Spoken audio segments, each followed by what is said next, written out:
திண்டுக்கல்னாலே நமக்கு ஞாபகத்துக்கு வருது பூட்டு தான். வெறும் பூட்டை மட்டும் வச்சு என்ன பண்றது? வீடு கட்டணும், அதுக்கு இடம் வாங்கணும்.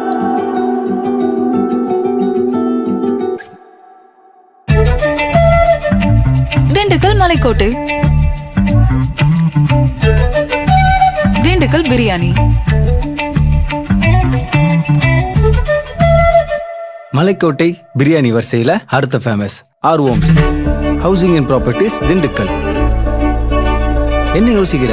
வெறும் பூட்டை வச்சு என்ன பண்றதுன்னு கேட்டல, ஆர் ஹோம்ஸ்ல இடத்த வாங்கி வீடு கட்டி பூட்டு வாங்குவோம். அப்போ இனிமேல் திண்டுக்கல்னா ஆர் ஹோம்ஸ் தான் ஞாபகத்துக்கு வரும்.